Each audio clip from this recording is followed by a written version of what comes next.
রোকেয়া হলে যেখানে ভোট হচ্ছে সেখানে একাধিক ব্যালটে আগে থেকে সাদিক কায়েম এবং এস এম ফরহাদের নাম ভরাট করা ছিল বলে আমরা অভিযোগ করছি। এসে আমি যে ইনফরমেশন পেলাম সেটা শকিং। আপনারা জানেন যে পাশে রূপাইয়া তঞ্চঙ্গা, উনি নিজেও ক্যারিয়ার দাঁড়িয়েছেন।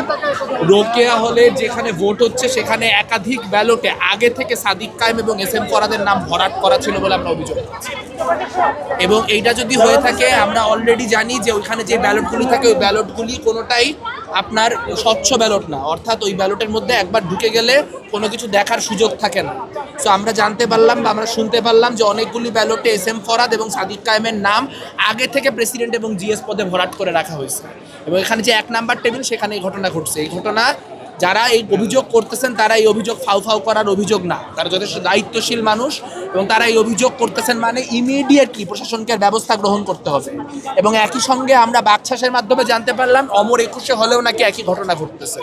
অমর 21-এ হলেও ঠিক একইভাবে হচ্ছে আপনার এই কি বলে একাধিক মানুষের নাম নাকি আগে থেকে দাগানো আছে।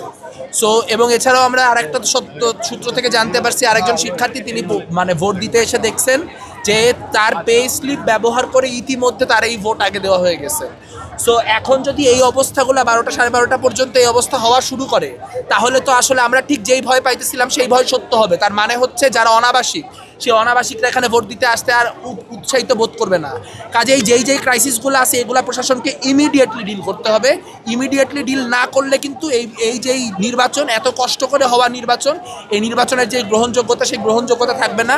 আমরা আপনাদের প্রতি আহ্বান জানাতে চাই যে আপনারা 2টা কাজ করেন। একটা হচ্ছে আপনাদের বক্তব্যের মাধ্যমে যারা অনাবাসিক তাদের দ্রুততম সময়ের মধ্যে ভোট দিতে আসতে বলেন। প্লিজ আপনারা ঘরে বসে থাকেন না। আজকে যদি আপনারা ঘরে বসে থাকেন তাহলে আগামী 2 বছর আপনারা আপনাদের এই আজকের দিনটা সিদ্ধান্ত রিগ্রেট করবেন।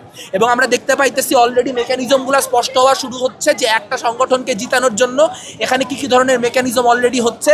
যদি এই টিএসসি সেন্টারে হচ্ছে প্রেসিডেন্ট এবং জিএস এর ব্যালট মানে ফিল আপ করে দেওয়ার মতো ধৃষ্টতা হইতে পারে, তার মানে সারা ক্যাম্পাসে আরও কী মেকানিজমের মধ্যে দিয়ে কী হবে সেটা আমরা চিন্তা করতেছি। আমরা অন্য প্যানেলগুলির সাথে কথা বলবো এবং এই কারচুপি বন্ধ করার জন্য কী করণীয় তার সর্বোচ্চ চেষ্টা আমরা করব।